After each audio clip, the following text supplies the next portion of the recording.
구약성경 사무엘상 16장 1절부터 13절까지 말씀입니다. 성경을 가지고 계신 분들은 성경책을 여시고요. 16장을 펴시면 좋겠고, 제가 설교하면서 한 절 한 절씩 다 살펴보겠지만 성경 봉독은 먼저 1절과 마지막 13절만 우리 한음성으로 합독하도록 하겠습니다. 1절 말씀 같이 읽겠습니다. 여호와께서 사무엘에게 이르시되 내가 이미 사울을 버려 이스라엘 왕이 되지 못하게 하였거늘 내가 그를 위하여 언제까지 슬퍼하겠느냐. 너는 뿔에 기름을 채워가지고 가라. 내가 너를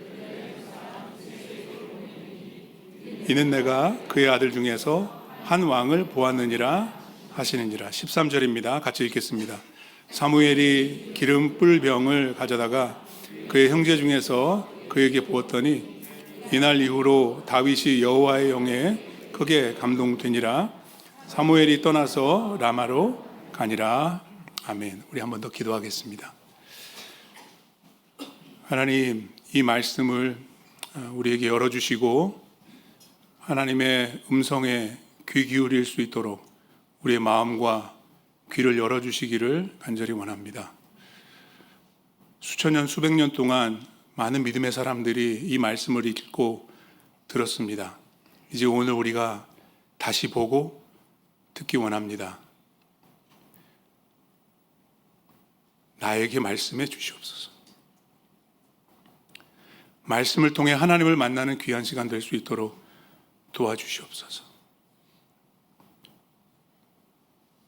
다윗의 이야기를 다시 한번 읽으면서 다윗을 통해 예수를 볼 수 있도록 성령님 이 말씀을 우리에게 조명해 주시옵소서. 말씀은 전하는 자와 듣는 자들이 풍성한 은혜와 진리 가운데 교제할 수 있도록 주님 역사하시고 축복해 주옵소서.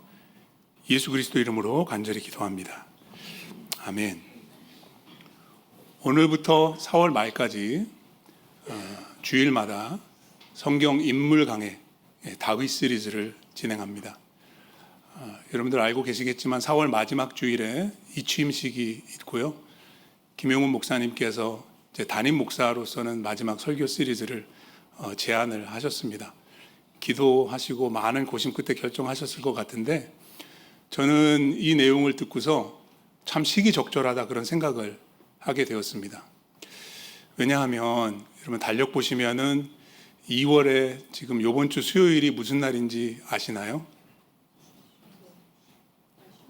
네, 역시 또 3부 예배 때는 또 우리 또 경건하신 분들이 많이 계셔서 사순절이 시작된다 이렇게 대답하시는데 2부 예배 때는 어떤 분이 발렌타인데이 이렇게 얘기하시더라고요.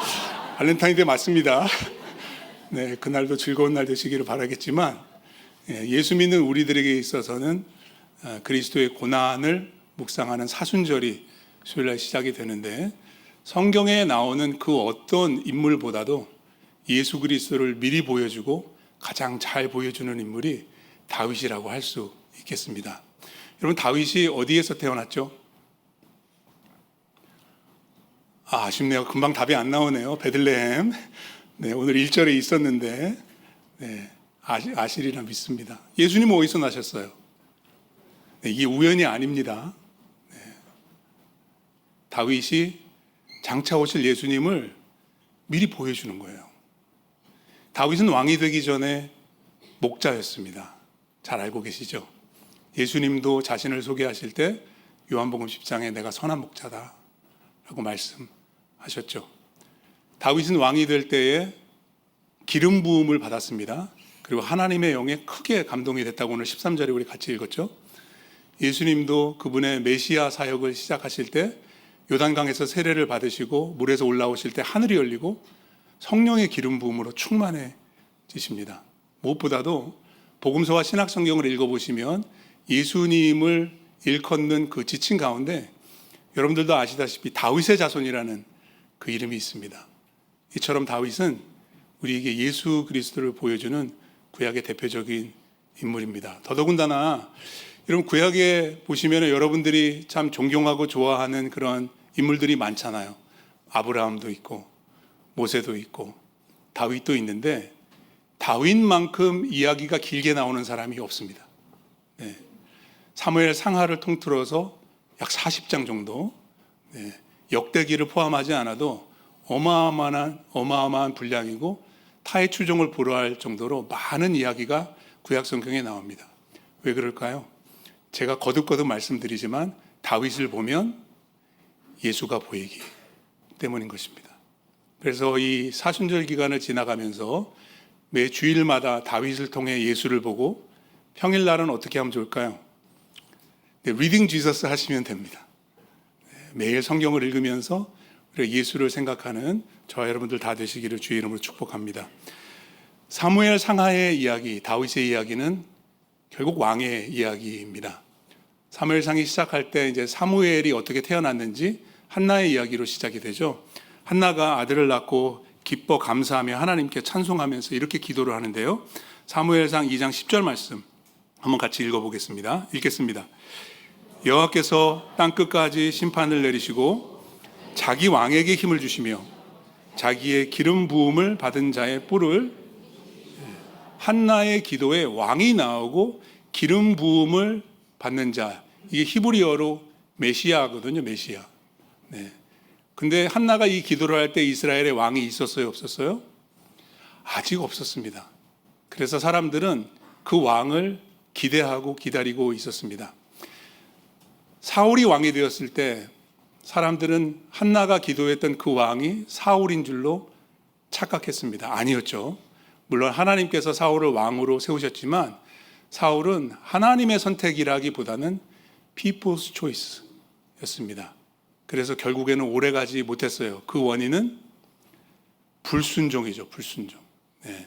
하나님을 왕으로 모시지 않는 왕이 되니까 결국에는 자기가 왕 행세를 하는 것이죠. 그래서 사무엘상 13장 14절에는 이런 말씀이 있습니다. 이 말씀도 한번 같이 읽겠습니다. 여호와께서 왕에게 명령하신 바를 왕이 지키지 아니하였으므로 여호와께서 그의 마음에 맞는 사람을 구하여 여호와께서 그를 그의 백성의 지도자로 사울을 왕의 자리에서 내려앉히시고 다른 사람을 왕으로 세우시겠다. 거기 그렇게 되어 있죠. 여호와께서 그의 마음에 맞는, 그의 마음에 합한 사람을 구하여, 영어 성경에 보시면 sought 이렇게 되어 있습니다. seek입니다. seek. 하나님께서 하나님의 마음에 맞는, 마음에 합한 사람을 찾으시겠다는 것입니다. 그래서 사무엘상 13장에 오면은 과연 그 사람이 누구일까? 사울의 뒤를 이은 왕은 어떤 사람일까 궁금해지고 기다려지는 것입니다. 그 사람의 이야기를 이제 드디어 16장에서 우리가 알게 되는데 16장부터 다윗의 이야기가 시작이 되잖아요. 여러분들의 굉장히 익숙한 내용이 있는데 흥미롭게도 우리는 1절부터 읽을 때 이새의 아들이 다윗인지를 알고 있지만 다윗이라는 이름이 구약 성경에 처음 소개되는 구절은 16장 13절입니다. 13절에 와야지만 The Great Reveal, 그 사람이 다윗이다 밝혀지게 되는 거죠. 우리가 읽는 성경은 사사기 다음에 룻기가 있고 룻기 다음에 사무엘이 나오지만 예수님이 읽으셨던 히브리 원전은 사사기에서 사무엘로 이어집니다. 룻기는 성문서라는 구약 성경의 맨 뒷부분에 이렇게 모아져 있어요. 그래서 다윗은 구약 성경에서 오늘 본문에 처음 소개되는 인물이라고 아시면 되겠습니다. 하나님이 그 사람을 찾고 계시고 그 사람을 찾는 그 과정 속에서 사무엘이라는 선지자를 보내시는데 여러분들 이 내용을 이미 잘 알고 계시지만 사무엘이 헛짚습니다. 네. 사무엘도 몰랐어요. 그래서 이 과정을 통해 하나님께서 사용하실 그 한 사람을 어떻게 찾으시는지, 또 하나님께서 찾으시는 그 사람이 되기 위해서 우리가 배워야 할 교훈은 무엇인지 오늘 본문 말씀을 통해서 함께 살펴보기를 원합니다. 오늘 본문의 스토리를 세 가지로 요약해 볼 수 있는데 첫 번째는 하나님의 보내심, 샌딩입니다. 두 번째, 하나님의 부르심, 콜링이에요.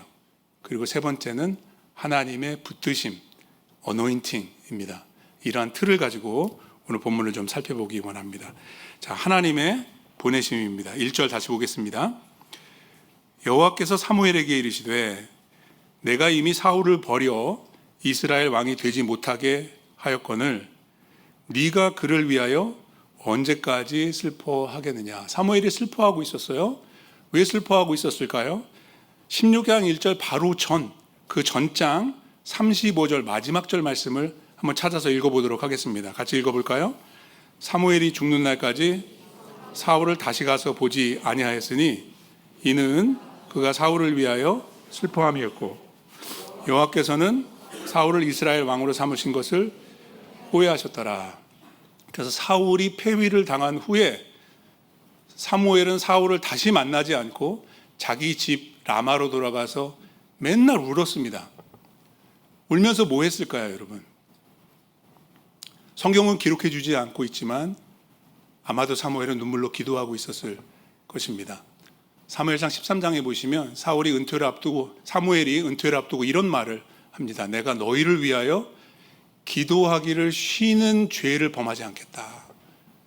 계속 이스라엘을 위해서 중보하겠다라고 했는데 자기가 기름 부어 세운 사울이라는 왕이 하나님으로부터 리젝트를 당했을 때 이스라엘은 어떻게 될 것인가? 아마도 사무엘은 눈물로 날마다 기도하고 있었을 것입니다. 그런 사무엘을 지켜보시던 하나님이 그를 다시 부르십니다. 본문 1절 하반절에 보십시오. 너는 뿔에 기름을 채워가지고 가라. 어디로 가라는 걸까요? 계속 말씀을 보세요. 내가 너를 베들레헴 사람 이새에게로 보내겠다. 하나님의 보내심이 있습니다. 하나님의 종인 사무엘을 보내십니다. 왜 보내십니까? 왜 베들레헴으로 가야 합니까? 이는 내가 그의 아들 이새의 아들 중에서 한 왕을 보았다라고 말씀하십니다. 그 왕이 누구인지는 안 가르쳐 주세요. 하나님이 찾으시듯이 사무엘도 찾아야 합니다. 근데 중요한 것은 하나님은 이미 알고 계시고 그 한 사람을 눈여겨보고 계시다라는 것이에요. 문제는 사무엘에게 그런 안목이 있느냐는 거예요. 있었을까요? 없었을까요? 하나님이 찾으시는 그 사람을 사무엘이 알아볼 수 있었을까요? 없었을까요? 네, 앞으로 살펴보겠지만 없었습니다. 선지자도 모르면 저와 여러분같이 평범한 사람들은 모를 확률이 굉장히 높습니다. 그래서 하나님이 찾으시는 사람을 찾고 하나님이 찾으시는 사람이 되기 위해선 하나님을 찾아야 됩니다. 네. 하나님을 알아야 돼요. 하나님이 사무엘을 가르쳐 주시죠. 2절입니다. 사무엘이 이르되 내가 어찌 갈 수 있으리까? 사울이 들으면 나를 죽이리이다 하니. 무슨 말이에요? 베들레헴으로 가라고 그러는데 가고 싶어요? 가기 싫어요? 못 가겠다는 거예요. 나 원참 선지자가 이래도 되나요? 하나님이 가라고 그러는데 못 가겠대요. 왜 가기를 꺼려했을까요? 왜 하나님의 보내심에 순종하기가 힘들었을까요? 두려워서. 사울이 두려워서 못 가는 거예요. 사울이 두려운 이유는 하나님을 못 믿어서 사람이 두려운 겁니다. 여러분, 순종은 항상 믿음의 문제입니다.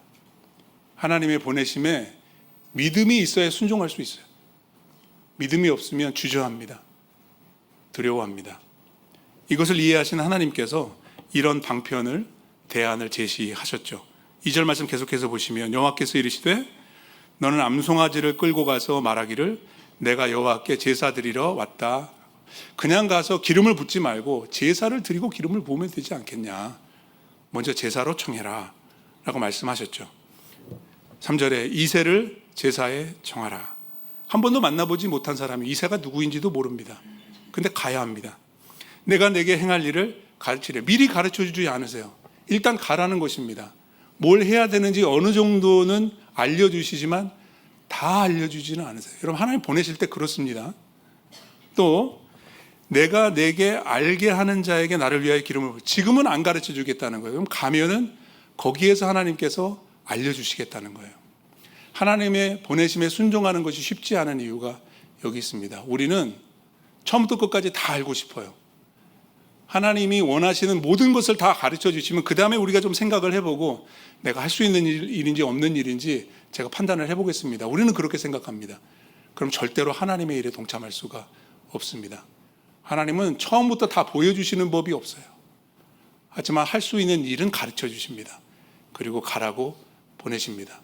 믿음이 있으면 순종할 수 있습니다. 다행히 사무엘이 이제 믿음을 회복하고 순종하기 시작합니다. 4절 말씀 보십시오. 사무엘이 여호와의 말씀대로 행하여 베들레헴의 이름에 성읍 장로들이 어떻게 했어요? 사무엘을 본 장로들의 반응은 두려움이었습니다. 성읍 장로들이 떨며 그를 영접하여 이르되 평강을 위하여 오시나이까. 베들레헴에 가기 전에는 사무엘이 두려웠어요. 가보니까 사람들이 자기를 두려워하고 있어요. 이 말은 뭐냐면 두려워할 이유가 전혀 없었다는 거예요. 믿음이 부족했으니까 주저했을 뿐이지 순종하면 하나님 다 해결하시는 거예요. 5절 말씀 같이 읽겠습니다. 이르되 평강을 위함이니라. 내가 여호와께 제사하러 왔으니 스스로 성결하게 하고 와서 나와 함께 제사하자 하고 누구를 부르나요? 이새를 불러야죠. 그 아들들을 다 성결하게 하고 제사에 청합니다. 그래서 결국 사무엘은 믿음으로 하나님의 보내심에 순종하게 되는 거죠. 하나님은 사무엘을 베들레헴이라는 곳으로 보내셨습니다. 하나님은 여러분을 어디로 보내셨나요?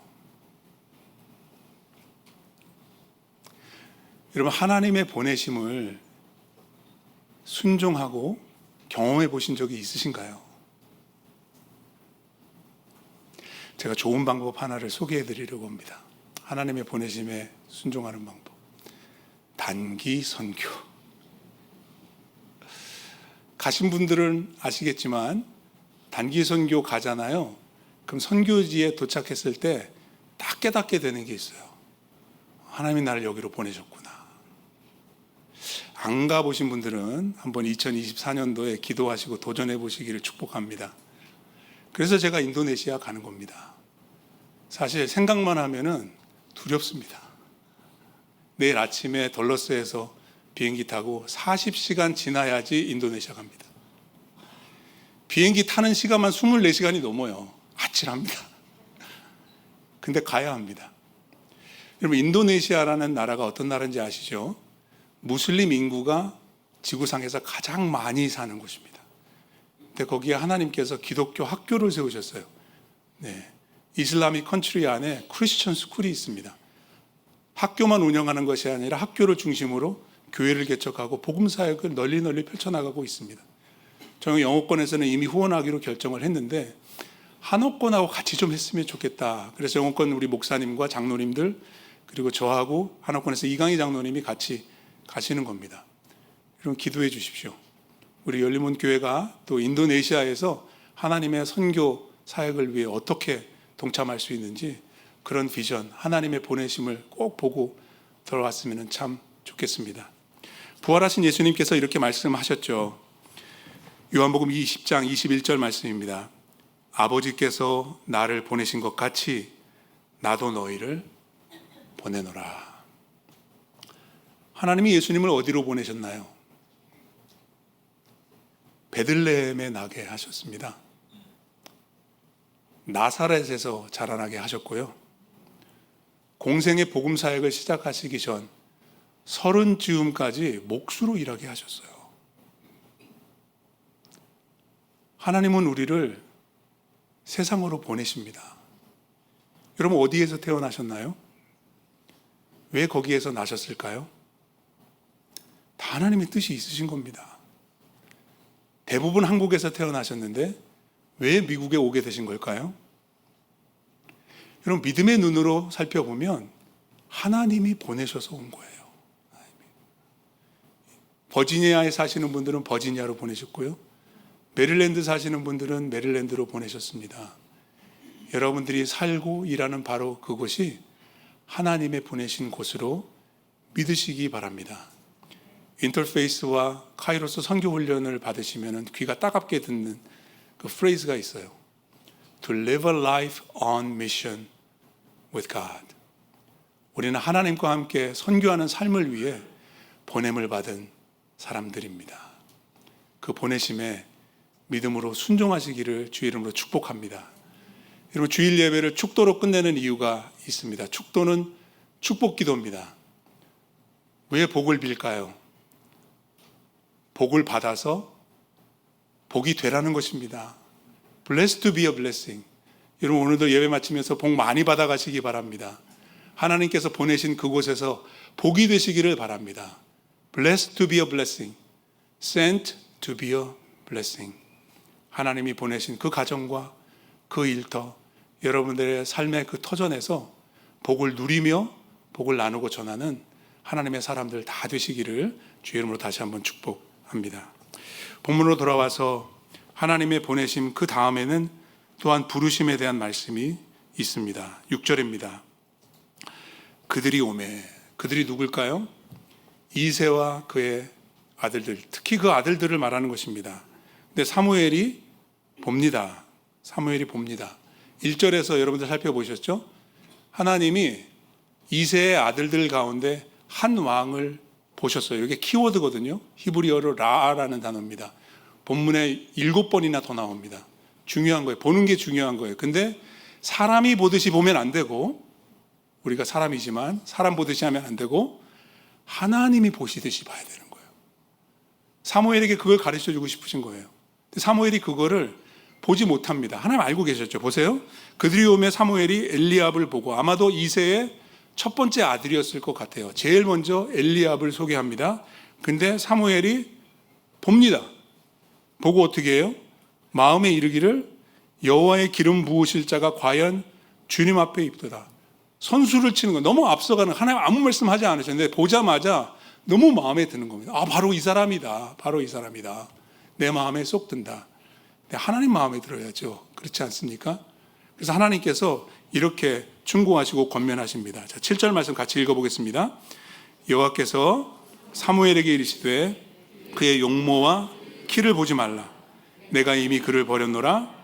내가 보는 것은 사람과 같지 아니하니 사람은 외모를 보거니와 나 여호와는 중심을 보느니까. 그러니까 엘리압을 보니까 건장한 체구에 키는 훤칠하게 큰 거예요. 여기 보세요. 용모와 키를 보지 말라고 그러잖아요. 네. 키 작으신 분들은 아멘하기 바랍니다. 근데 사무엘의 눈에는 그게 보이는 거예요. 여러분, 이 사무엘상 9장에 보시면은 이제 사울을 택하는 그런 장면에서도 이런 게 나오는데, 사울이 보통 사람 어깨 위에 키가 큰 사람이었잖아요. 그때 사무엘을 일컫는 표현이 있어요.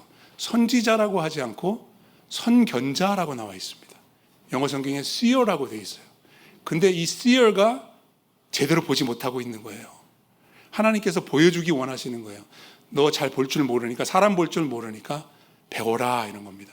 그래서 사무엘의 남은 아들 한 사람 한 사람을 지나가게 하시고 도대체 하나님이 뭘 보시는가를 생각하게 하는 거죠. 하나님의 안목을 가르쳐 주시는 겁니다. 8절입니다. 둘째 아들 아비나답을 불러서 사무엘 앞에 지나가게 하는데 하나님이 뭐라고 그러세요? Nope, not this one. 9절에 셋째 삼마도 지나가게 합니다. 사무엘이 뭐라고 그럽니까? 이도 여호와께서 택하지 않으셨느니라. 자, 10절은 같이 한번 읽어보겠습니다. 이새가 그의 아들 7을 다 사무엘 앞으로 지나가게 하네. 사무엘이 이새에게 이르되 여호와께서 이들을 택하지 아니하셨느니라. 그럼 그들을 다 버리신 걸까요? 여러분, 다윗에게 7형들이 있었는데 그 중에 단 한 사람도 하나님의 부르심을 받은 사람은 없었던 걸까요? 아닙니다. 물론 오늘 본문은 그들에게 어떤 부르심이 있었는지에 대해서는 알려주지 않아요. 왜냐하면 스팟라이트는 지금 다윗에게 있거든요. 사무엘서의 저자는 지금 다른 사람들에게 관심을 두지 않고 있어요. 하지만 그들에게도 분명 언약 백성으로서의 하나님의 부르심이 있었을 것이라고 저는 생각을 합니다. 밝혀지지 않았을 뿐이지. 단 이스라엘의 왕으로 부르심을 받은 것은 다윗 한 사람의 몫이었다는 거죠. 이게 중요합니다. 하나님은 저와 여러분들도 당연히 부르셨습니다. 우리에게도 하나님의 부르심이 있습니다. 믿음으로의 부르심이 있습니다. 사명으로의 부르심이 있습니다. 하나님의 영광과 하나님의 목적을 향한 하나님의 부르심이 우리 각자의 삶에 있습니다. 중요한 것은 하나님의 부르심에 합당한 사람이 되어가는 것. 그래서 하나님께서 쓰시기에 마땅한 그러한 모습으로 갖추어지는 게 중요한 것이죠. 근데 감사하게도 하나님은 외모를 취하지 않으십니다. 하나님은 스펙을 보지 않습니다. 하나님은 마음을 보십니다. 그래서 하나님의 부르심을 분별하는 지혜가 우리 모두에게 필요한 거고, 나 같은 사람도 하나님이 부르셨다는 그런 믿음, 그런 분별력을 가지는 것이 중요한 것이죠. 저는 이 말씀을 묵상하면서 이 한 가지 문구가 갑자기 제 머릿속에 떠올라서 제가 적어놨습니다. 한번 따라해 보실래요? 외모는 바꾸지 못하지만 중심은 가꾸기 나름이다. 외모는 못 바꿉니다. 남자로 태어나면 남자로 살아야 됩니다. 여자로 태어나면 여자로 사십시오. 물론 오늘날에는 세상이 이상해져서 그걸 바꾸려는 사람들이 있는데, 시도는 할 수 있어도 바꾸지는 못합니다. 여자가 남자가 되지 않습니다. 남자도 여자가 되지 않아요. 하나님이 그렇게 만들어 놓으신 거니까 키가 크면 큰 대로, 작으면 작은 대로, 잘생겼으면 잘생긴 대로, 덜 생겼으면 덜 생긴 대로 그냥 살면 돼요. 괜찮아요. 하나님이 그렇게 제가 선택한 게 아니에요. 하나님이 그렇게 만드셨으니까 그냥 바꾸려고 하지 말고 그냥 살면 돼요. 그래도 괜찮아요. 근데 가꾸어야 될 게 있어요. 외모는 바꾸지 못해요. 근데 우리의 중심은 우리가 마음 먹기에 달려 있어요. 마음을 가꿔야 돼요. 마음을. 여러분, 로마서 12장 2절 말씀을 보십시오. 같이 한번 읽겠습니다. 너희는 이 세대를 본받지 말고 오직 마음을 새롭게 함으로 변화를 받아 하나님의 선하시고 기뻐하시고 온전하신 뜻이 무엇인지 분별하도록 하라. 마음을 어떻게 하라고요? 새롭게 하고, 그렇게 되면 변화를 받는 거예요. 여러분, 변화는 받는 것입니다. 이건 수동태입니다. 우리를 변화시키는 것은 하나님의 일입니다. 그럼 우리는 가만히 있으면 되나요? 가만히 있으면 변화가 이루어지나요? 아니요. 로마서는 우리에게 이렇게 권면합니다. 마음을 새롭게 하라는 것입니다. 우리가 마음을 새롭게 하면 새롭게 할수록 하나님은 우리의 삶을 변화시켜 주십니다. 그럼 어떻게 새롭게 할까요? 바울이 에베소서 4장에서 그 새롭게 하는 방법에 대해서 이렇게 가르쳐 줍니다. 에베소서 4장 21절부터 24절까지 말씀도 같이 한번 읽어보도록 하겠습니다. 읽겠습니다. 진리가 예수 안에 있는 것 같이 너희가 참으로 그에게서 듣고 또한 그 안에서 가르침을 받았을진데, 너희는 유혹의 욕심을 따라 썩어져가는 구습을 따르는 옛사람을 벗어버리고 오직 너희의 심령이 새롭게 되어 하나님을 따라 의와 진리의 거룩함으로 지으심을 받은 새 사람을, 어떻게 하면 옛사람을 벗어버리고 새 사람을 입을 수 있을까요? 그 중간에 23절 말씀 다시 한번 보시면, 오직 너희의 심령이 새롭게 돼. 마음을 새롭게 해야 되는 거예요. 그럼 마음을 어떻게 새롭게 할 수 있느냐? 그 답은 21절에요. 제일 먼저 읽었던 구절에 나옵니다. 다시 한번 보십시오. 진리가 예수 안에 있는 것 같이, 여기서 말하는 진리는 하나님의 말씀인 성경의 진리일 뿐만 아니라 복음의 진리입니다. 복음의 메시지예요. 근데 그 진리가 예수 안에 있는데, 너희가 참으로 그에게서 듣고, 참 신기한 표현입니다. 말씀을 잘 보세요. 여기서 너희는 1차적으로 에베소 교회 성도들입니다. 근데 그들이 복음의 진리를 들었습니다. 누구한테서 들었다는 말입니까? 말씀을 잘 보세요. 21절. 그에게서라는 대명사는 무엇을 가리킬까요? 예수입니다. 예수. 여러분, 에베소 교회 성도들은 예수님을 만난 적이 없었습니다. 근데 바울은 자신 있게 말합니다. 여러분들이 예수님의 말씀을 직접 들었습니다. 어떻게 해요? 사도들이 전한 복음을 통해서. 그러니까 우리가 성경을 읽을 때, 사도들이 한 복음을 읽을 때 우리는 예수님의 음성을 듣는 것입니다. 예수님이 우리에게 말씀하시는 것입니다. 그래서 리딩 지저스가 중요한 거예요. 창세기부터 계시록까지 계시된 예수 그리스도를 말씀을 통해서 만나는 것입니다. 예수님께서 전해주시는 그 진리의 복음을 들으면 들을수록 어떻게 된다고요? 우리의 심령이, 우리의 마음이 새롭게 되는 것입니다. 여러분, 예배 드릴 때는 어떠세요? 정말 하나님을 사모하게 되고 하나님의 뜻대로 살고 싶은 마음이 충만하게 되는데 그의 몸 밖을 벗어나는 그 순간에 어떻게 되죠? 세상을 맞닥뜨리게 되면 흔들립니다. 유혹을 당합니다. 그래서 이 마음을 지키는 것이, 우리의 마음을 하나님의 진리로 채우는 것이 너무 중요한 거예요. 주일에 한번 설교 듣는 것으로 충분하지 않아요. 날마다 말씀을 가까이 하고 리딩 지저스 하면서 예수님의 음성을 들어야지 마음이 새롭게 되고 삶이 변화되는 줄로 믿습니다. 캘리포니아 공과대학 칼테크의 교수를 역임하신 힐케 플라스만이라는 박사님이 이런 실험을 하셨대요. 와인병 2개를 갖다 놓고서 시음을 시키는 겁니다. 근데 레이블이 달라요. 한쪽 병에는 5불짜리 레이블이 붙어 있고요. 또 한쪽 병에는 90불짜리 상표가 붙어 있어요. 근데 실제로는 둘 다 5불짜리 와인이래요. 사람들한테 그 병을 보여주면서 그거를 마시고 느낌을 적으라고 하는 거예요. 맛이 좋으면 5점, 안 좋으면 1점. 5불짜리 레이블을 보고 마시니까 2점이에요. 근데 똑같은 와인을 마시는데 모르죠. 90불짜리 레이블만 보고 마시니까 4점이에요. 기분이 2배로 좋아지는 거예요. 그래가지고 MRI를 찍었어요. 5불짜리 와인 마실 때 찍어보고 90불짜리 레이블 그걸 마실 때 찍어보니까 정말 과학적으로도 이 사람들이 두뇌 활동이 달라지는 겁니다. 행복감을 느끼는 거예요, 여러분. 여러분, 우리는 날마다 세상에 속아 넘어갑니다. 이거 가지면 행복할 것 같아요. 여기 살면은 행복할 것 같아요. 이렇게만 될 수 있다면 기쁠 것 같아요. 그리고 착각하고 솔직히 기뻐합니다. 기분 좋아집니다. 근데 그것은 진리가 아니라는 것입니다. 그래서 거짓에 미혹되지 않기 위해서 우리의 마음을 하나님의 진리요, 복음의 진리로 날마다 채워나가야 하는 것입니다. 그래야지 하나님의 부르심에 합당한 마음을 우리가 간직할 수 있는 것입니다. 하나님은 우리 모두를 예수의 이름으로 불러주셨습니다.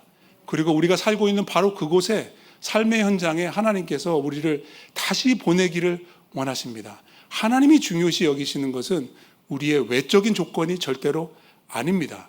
우리의 환경도 우리의 스펙도 아닙니다.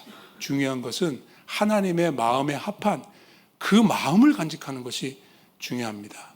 마음을 새롭게 하시기 바랍니다. 오늘도 이 말씀을 통해서 이 한 주간도 성경 말씀을 통해서 진리로 마음을 충만하게 채우시고 마음을 새롭게 함으로 변화를 받는, 그래서 하나님 부르심과 보내심에 합당한 우리 모두가 되기를 주의 이름으로 축복합니다. 끝으로 세 번째는 붙드심입니다. 하나님은 그분이 부르시고 그분이 보내시는 바로 그 사람, 하나님이 찾으시는 사람을 붙들어 주십니다. 이제 11절부터 다윗이 기름 부음을 받는 그 내용을 우리가 살펴볼 텐데 11절 말씀 보겠습니다. 또 사무엘이 이새에게 이르되 내 아들들이 다 여기 있느냐. 아니, 아들들을 다 데리고 오라고 해서 첫째부터 7째까지 다 지나가게 했는데 다 아닌 거예요. 그러니까 사무엘이 얼마나 황당했겠어요. 아니, 분명히 이새의 아들들 중에 하나님이 왕을 보셨다고 했는데 왜 안 보여주실까? 어떻게 된 거지? 그러니까 당연히 이런 질문을 하죠. 이 아들이 다냐? 아들 더 없냐? 물어볼지 않겠어요? 그랬더니 이새가 이렇게 대답합니다. 이새가 이르되 아직 막내가 남았는데 그가 양을 지킵니다. 그러니까 여러분, 다윗은 그 아버지 이새의 눈 밖에 난 사람이었어요. 네. 사무엘이 오면서 이새한테 아들들 다 데려오라고 그랬는데 다윗한테 그러는 겁니다. 넌 안 와도 돼. 네. 넌 필요 없어. 너는 아닐 거야. 근데 하나님은 놀랍게도 그런 사람들을 꼭 골라서 쓰시더라고요. 누가 그런 사람이죠? 네, 납니다. 나예요. 네. 거울 속에 나를 보면은 하나님이 나를 사용하실 수 있을까? 나 같은 사람도 하나님이 부르실까? 우리는 그런 의문을 갖고 자신감을 잃어버릴 때가 많습니다. 저도 그래요. 하나님이 나를 가지고 나를 통해서 뭘 하실 수 있을까? 의심이 들 때가 참 많이 있어요. 근데 하나님은 쓰십니다. 나도 쓰십니다. 여러분들도 하나님이 여러분들의 삶에 부르심이 있습니다. 하나님께서 오늘도 예배 후에 보내실 거예요. 네. 하나님의 붙드심을 의지하시면 돼요. 나는 못해요. 하나님이 도우세요. 하나님이 나를 사용하실 줄로 믿습니다. 그래서 사무엘이 이새에게 그 사람을 데려오라고, 그가 오기 전에는 우리가 자리에 앉아서 식사하지 않겠다고 말합니다. 사무엘이 얼마나 기대가 됐겠어요. 7명을 다 봤는데 아니라고 하셨거든요. 그럼 도대체 하나님이 찾으시는 바로 그 사람은 어떤 사람일까 궁금하지 않았겠습니까? 자, 12절 보겠습니다. 같이 읽을까요? 이에 사람을 보내어 그를 데려오매 그의 빛이 붉고 눈이 빼어나고 얼굴이, 무슨 말이에요? 다윗을 만나보니까 어때요? 잘생겼어요. 낫배드예요. 근데 왜 이 얘기를 나중에 할까요? 하나님은 외모를 보지 않고 중심을 보신다고 그랬더니 다윗을 보니까 외모도 괜찮거든요. 포인트가 있죠. 하나님은 외모를 보고 다윗을 뽑지 않으셨다는 거예요. 외모도 훌륭하지만 하나님께는 그게 중요하지 않았다는 거예요. 하나님 뭘 보셨어요? 이제 17장에도 나오고 18장에도 나오지만 다윗의 마음, 하나님의 영광을 향한 그의 열정, 그 중심을 보시는 거거든요. 그러고 나서 12절에 보시면 여호와께서 이르시되 이가 그니 일어나 기름을 부으라. 그래서 13절 같이 읽어보겠습니다. 사무엘이 기름 뿔 병을 가져다가 그의 형제 중에서 그에게 부었더니 이날 이후로 다윗이 여호와의 영에게 크게 감동해. 기름을 붓는다는 거 히브리어로 메시아입니다. 네, 메시아예요. 메시아. 그가 메시아다. 기름을 붓는 것은 이거는 예식이죠. 리추얼이죠. 여기에는 상징적인 의미가 담겨 있습니다. 아무에게나 기름 부어도 아무 일이 일어나지 않습니다. 근데 기름 부음을 받는 자에게 기름을 부으면 그 실체가 드러나는데 그게 뭘까요? 여호와의 영에 크게 감동되는 거예요. 영어 성경이 이렇게 번역했어요. NLT New Living Translation에 보시면 And the Spirit of the Lord came powerfully upon David from the day on. 그러니까 하나님의 부르심과 보내심을 감당할 수 있는 능력을 주시는 거예요. 하나님의 능력의 영으로 임하시는 거예요. 또 HCSB라는 또 다른 영어 번역에 보시면 이렇게 해놨습니다. And the Spirit of the Lord took control of David from that day forward. 하나님께서 그를 사로잡으시고 그를 주장하시는 것입니다. 하나님께서 붙들어 주시는 것이죠. 하나님의 입장에서 이 다윗의 기름 부음 사건에 대해서 시편 89편에 이렇게 기록해 주었습니다. 한번 같이 읽어보겠습니다. 천천히 읽겠습니다. 내가 내 종 다윗을 찾아내어 나의 거룩한 기름을 그에게, 기름을 부었을 때 어떻게 됐나요? 자, 실체입니다. 21절. 내 손이 그와 함께하여 견고하게 하고 내 팔이 그를 힘이 있게 하리로다. 상징적인 표현들이죠. 다윗에게 기름을 부으셨다는 것은 하나님의 영이 임했고 하나님의 손이 그를 붙드시고 하나님의 팔이 그에게 힘을 더하시는 것입니다. 하나님께서 함께 하시고 그를 사용해 주시는 것입니다. 하나님의 능력이 이제는 다윗을 통해 나타나기 시작하는 것입니다. 다윗의 경우만 그랬나요? 아니요. 요단강에서 세례를 받으신 예수님도 성령의 기름 부음을 받으시고 권능으로 충만해지셨습니다. 누가복음 3장 21절 22절 그리고 4장 1절 말씀해 보시면 예수도 세례를 받으시고 기도하실 때 하늘이 열리며 성령이 비둘기 같은 형체로 그 위에 강림하시니, 성령이 내려오시는 거예요. 예수님 위에 임하게 되는 것입니다. 그래서 예수께서 성령의 충만함을 입어 요단강에서 돌아오십니다. 여러분, 예수님은 하나님의 영광의 보좌를 내려오시고 100% 인간이 되셨습니다. 근데 그분이 그 모든 이적과 말씀의 사역을 감당하실 수 있는 이유는 우리와 성정이 똑같은 사람이 되셨지만 성령으로 충만하시고 성령의 기름 부으심이 예수와 항상 함께 하였기 때문입니다. 그렇기 때문에 예수를 믿고 예수를 따르며 예수를 섬기기 원하는 우리에게도 이 성령의 기름 부으심이 필요한 거죠. 여러분들 아십니까? 여러분들 믿으십니까? 예수를 믿고 구주로 영접한 자들 안에는 성령께서 찾아오신다는 것. 그것을 성경은 기름 부음이라고 설명합니다. 자, 요한일서 2장 20절 말씀해 보세요.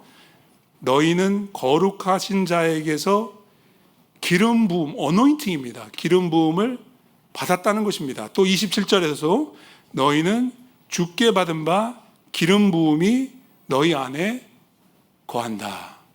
믿으시면 아멘 하시기 바랍니다. 내 안에, 우리 안에 성령의 기름 부으심이 있습니다. 있습니다. 옆에 있는 분들한테 그렇게 축복해 주시기 바랍니다. 한번 혼자 계속 말하니까 힘드니까 여러분들 옆에 말씀을 좀 해주세요. 당신 안에 성령의 기름 부음이 있습니다. 믿으시면 아멘 하기 바랍니다. 왜 성령의 기름 부음을 주셨을까요? 예수님께 성령의 기름 부음을 주신 것, 다윗에게 성령의 기름 부음을 주신 이유와 동일합니다. 우리에게도 하나님의 부르심이 있기 때문입니다. 우리에게도 하나님의 보내심이 있기 때문에 성령의 기름 부으심을 통한 하나님의 붙드심을 의지할 때 그 모든 사명을 감당하게 되는 것입니다. 오늘이 슈퍼볼 선데이죠. 기다리시는 분들 좀 계실 텐데, 저는 평소에는 풋볼 경기를 잘 안 보지만 슈퍼볼은 좀 관심을 가지고 보고요. 특별히 이 경기하는 팀의 선수들 가운데 예수 잘 믿는 크리스천들이 있어요. 그래서 인터뷰를 통해서 그런 사람들의 이야기를 듣곤 하는데, 이번에는 제가 응원하는 한 선수가 있습니다. 물론 이기고 지는 것은 하나님의 뜻에 달려있지만, 샌프란시스코 49ers의 쿼터백인 브락 퍼디라는 선수가 있습니다. 아주 훌륭한, 정말 존경스러운 젊은 크리스천인데요. 이 친구에게 붙여진 별명이 있어요. Mr. Irrelevant.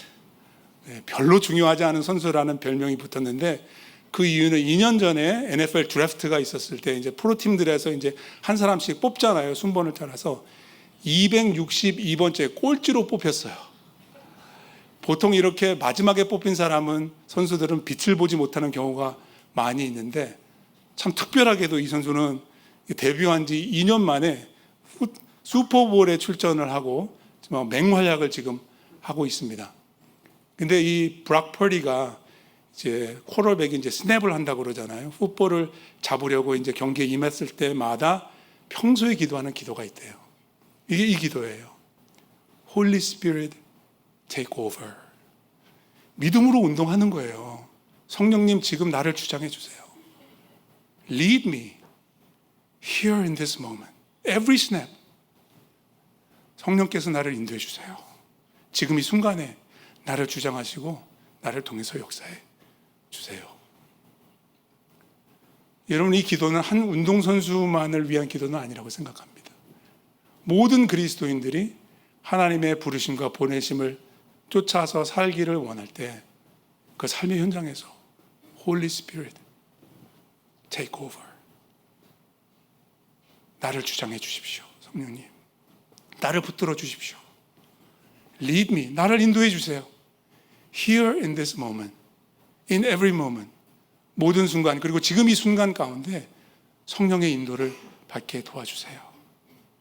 이 기도가 오늘, 그리고 내일, 그리고 이 한 주간의 우리 모두의 기도가 되기를 바랍니다. 하나님은 여전히 한 사람을 찾고 계십니다. 역대하 19장 9절 말씀에 여호와의 눈은 온 땅을 두루 감찰하사 전심으로 자기에게 향하는 자들을 위하여 능력을 베푸신다고 하셨습니다. 하나님 어떻게 찾으시나요?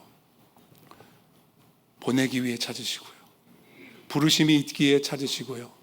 그 보내심과 부르심을 감당할 수 있는 붙드시는 기름 부으심으로 우리와 함께 해주시는 줄로 믿습니다. 오늘도 이 예배를 마치면서 성령의 기름 부음을 구하는 그런 간절한 기도를 드리면 어떨까요? 같이 한번 기도하시겠습니다.